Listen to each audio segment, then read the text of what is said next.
ko'pincha so'rashadi. Qaysi asar o'qigansizlar deydi. Hamma 100 ta odamdan so'rasa 100 tasi o'tgan kunlari deydi. Men hamisha qarshi chiqib kelaman bunga, qarshi chiqib kelaman. Nimaga? O'sha jurnalist aytish kerakki, o'tgan kunlardan boshqa qaysi asarni o'qigansiz deb savol berish kerak.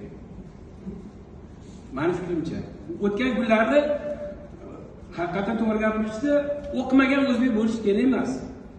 Bunda bilasizmi, men kinosini yomon ko'raman, ochig'i. Nimaga? O'sha kino, birinchi kinosi butun meni kitobdagi hammasini buzib tashlagan. Ikkita Kumush va Otabekning sevgisi. Yaqinda men ko'pincha o'sha universitetda ijodiy imtihonga qatnashaman.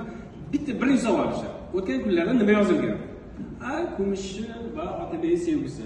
Bitta epizod aytib berchi. Ikkalasi ot minib toqqa chiqishadi.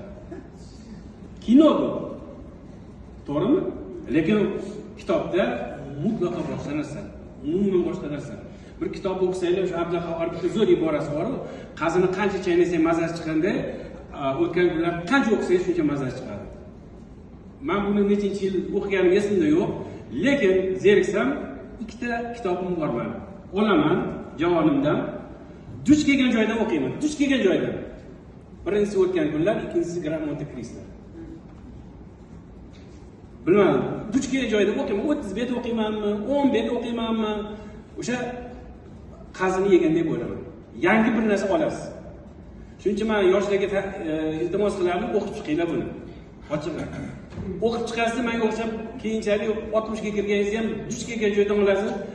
Yarim soat o'qiysizmi, ana qilasizmi, bir maza qilasiz ochig'i.